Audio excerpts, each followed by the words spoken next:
Hey guys, welcome back to the Project Nomad. My name is Robert and this is the follow-up to the channel update video, and this is me introducing our next project rig. It is this 2000 Lexus LX470. But I do have to apologize though if you're catching a lot of wind in the audio. I have my mic on and I'm hopefully not getting a lot of it, but I'm hoping, crossing my fingers during editing, hopefully it's not as bad, but I apologize if there's a lot of wind. Anyways, this is our 2001 LX470. We got it about 2.5-ish years ago at this point. We got it for pretty cheap and that's kind of why we got it, but it is kind of banged up, I'm not gonna lie. It's one of the more beat up LXs that I've ever seen, but we bought it for pretty cheap and that's kind of why we're rolling with it still. I will say though, this is technically a 100 Series Landcruiser with Lexus skin on top. Albeit the Lexus skin at this point is pretty beat up because this vehicle really wasn't taken care of by its multiple owners, and hopefully we can change that with us, but fingers crossed at this point. So fun fact about the 100 or the LX470 is that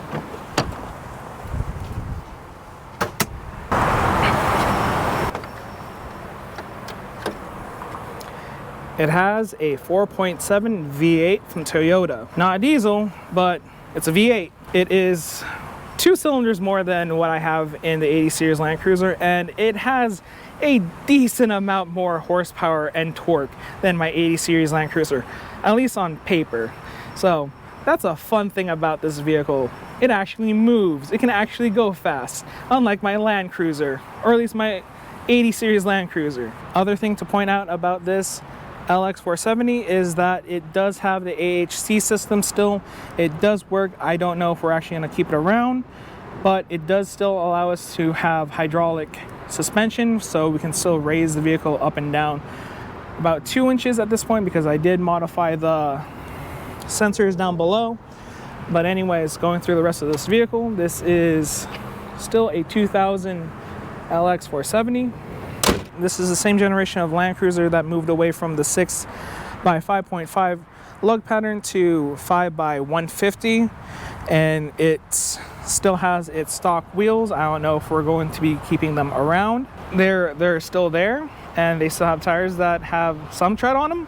I'm not gonna lie, this is basically a beater car at this point / daily. Its overall condition is still that it is intact, it's just really worn in. Most of the rims are missing the center caps on this rig. Again, this vehicle was not taken care of very well by its previous owners. We don't have a lot of rust going on, but hopefully we can fix that at some point when we get to it. There is damage on the vehicle from a number of things that I can't tell how. Like on this side we have trim that is partially melted or warped, and from the best guesses that we can tell is that it was too close to a fire at some point, and I don't know how that happens. It's in a state. Also, other fun fact about our LX is that we don't have the key for the spare, so the LX470 has a special key to drop the spare, unlike a normal 100 Series Landcruiser where you can just basically use a socket to get in there and several extensions to just drop the tire. No, we need a special key to get in there and actually drop it. So we haven't been able to actually check the spare in a very long time. And as well as the rest of the tires, they all need replacing it pretty soon because they're more than 5 years old, and we've been running around with it for the last couple of months. But that's probably going to be one of my first things I'm going to do, is probably drop the spare so I can actually get access to that area and hopefully modify the inner system there, or the inner link, so that I can actually drop it normally from the outside and not need a specialized tool. But that requires actually getting underneath and dropping the spare, but I don't know when I'm gonna do that, so stay tuned for that. But yeah, this thing is mostly intact on the exterior. Most of the internal stuff works. We did replace a lot of the electronic buttons, at least on the interior with the actual electronics. Most of these buttons now work. It also needs to be cleaned up interiorly from us because we do run it consistently, almost daily. It needs a lot of love at this moment. Don't mind the tripod in here, but it still has the jump seats as a normal Landcruiser would, so it still is a 3-row vehicle. It does have AC in the back now though, in multiple different sections. If you can see, there are 2 ports in the middle row and control panel in the back here. So unlike the 80 where there's only AC in the front, this one has at least 3-row capable AC system. So that's where we're at in status. But the big thing for this LX is that you're gonna hear the engine right now, and it's not the healthiest.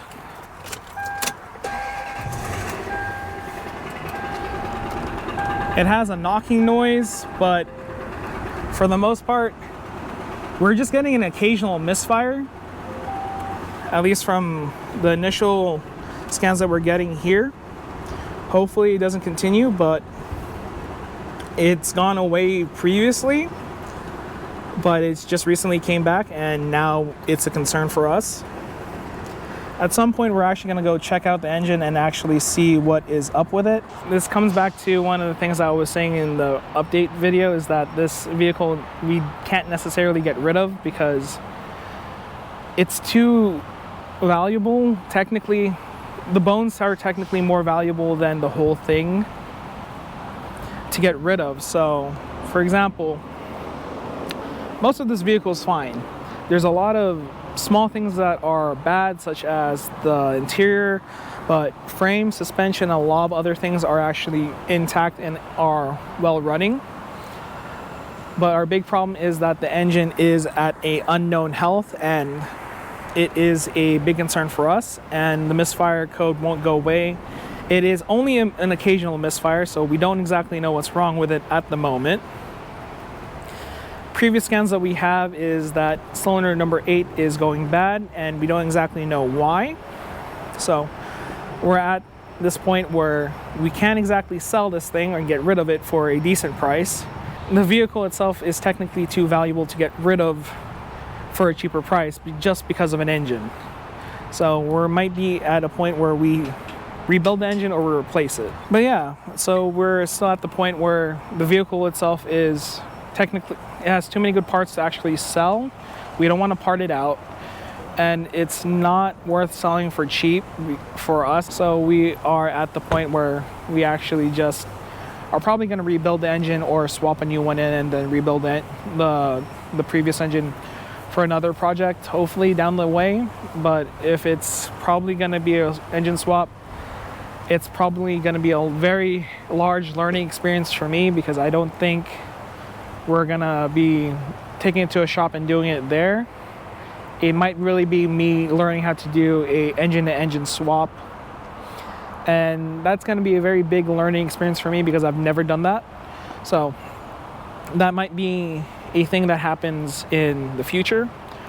So if you guys actually want to keep following this build, because we're gonna run this thing until, one, either the engine stops, or two, we have to fix it. So it's one or the other. So if you guys actually want to follow along on the story of a misfiring beat up LX470, please like, comment, and subscribe to this channel, because it's going to be funny when this thing actually gets through all of it. Because one, it's either going to be a very badass rig when it gets done, or it's going to be run into the ground in the most fiercest way possible. Either way, it's going to have a lot of things done to it by the end of it. And hopefully you guys get to follow along with it. So until next time, be safe and tread lightly.